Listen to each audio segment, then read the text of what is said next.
This is Election Watch from Voice of Nigeria. Nigeria, Nigeria.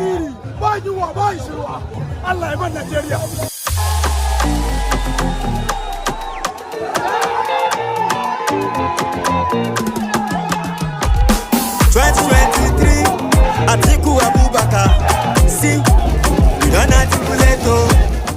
The main opposition People's Democratic Party (PDP) presidential candidate Alhaji Atiku Abubakar birthed his campaign in Gombe State, northeast Nigeria, in what many political experts tag as securing his home turf.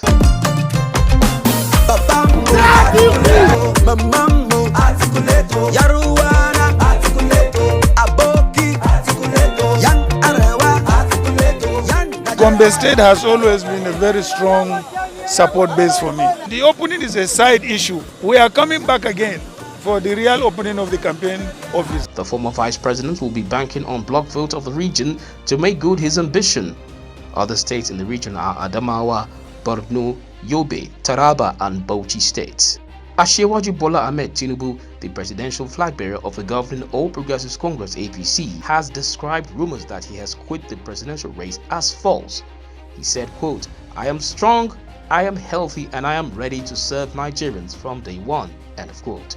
Senator Tinubu has been outside the country for political consultations.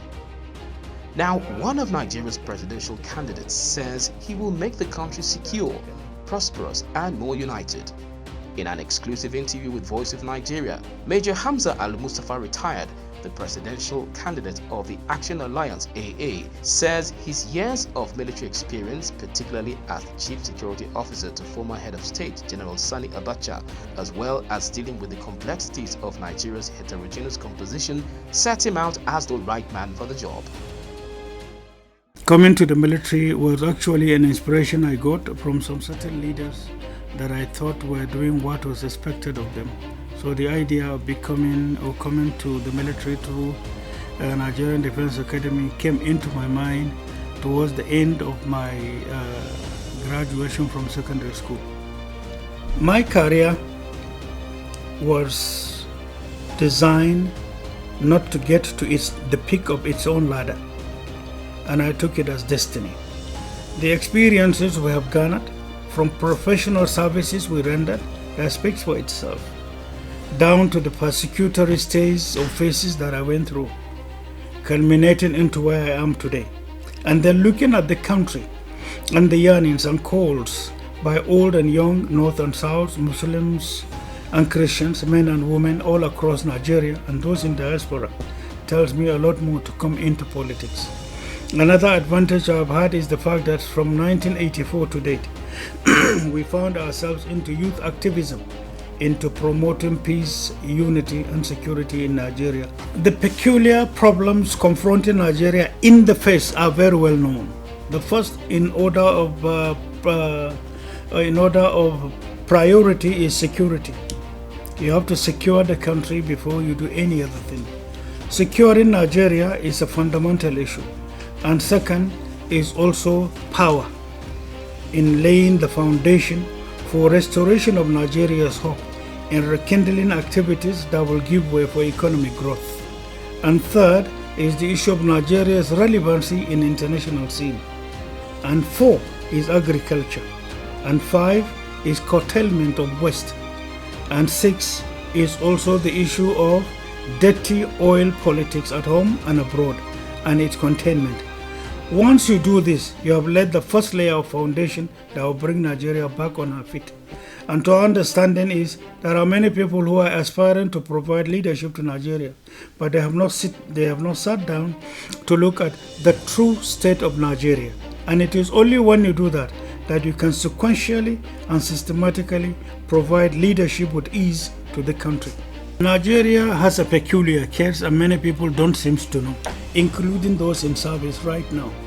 Now, looking at the military role and looking at the Joint Intelligence Bureau of Nigeria, and looking on the other hand, the roles of paramilitary in providing Nigeria's security is not enough.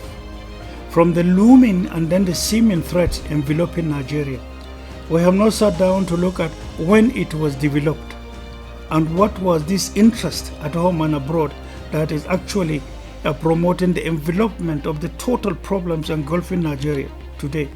We seem to take it too light as one of those lighter things, but we do not look at the major interest, immediate and strategic interest they have in Nigeria's wealth. It is the wealth of this country and that we are endowed with by God Almighty is the focal point, is the center of attraction by those destroying Nigeria.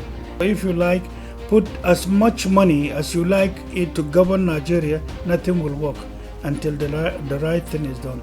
So the threat facing Nigeria and the routine rules of the military and paramilitary and the Joint Intelligence Bureau of Nigeria will not give you the desired results. Rather, we have a package that is what Nigeria requires. There are some additional approaches, kinetic and non-kinetic approaches at home and abroad, and then there are some certain major steps you have to take in adjustments of the law, in creating new bills, in creating some new adjustments in our constitution, and then injecting a new doctrine governing the military, paramilitary, and governing also your own Joint Intelligence Bureau of the country, so that they can now contain what is here and what is ahead of us. And finally, is the employment of the latest technological support in enhancement of physical security and covert and overt security in Nigeria. So security alone is an aspect, but there are other kinetic and non-kinetic approaches we have to be seen to consider, take an investment with speed. God willing, you can never ever find me among those who will compromise the provisions of the oath of office he has taken with me. It can never happen. You can go to sleep if we have responsibility, and that's what Nigeria is looking for from the citizenry today, to get Nigeria adjusted to be counted among the first best 10. Surely all eyes will remain focused on Nigeria as the political season continues to unfold. You can get all the latest happenings on Nigeria's political front by simply liking and subscribing to this channel, not forgetting our social media handles and website. That's www.vom.gov.ng. Till next time, it's bye for now.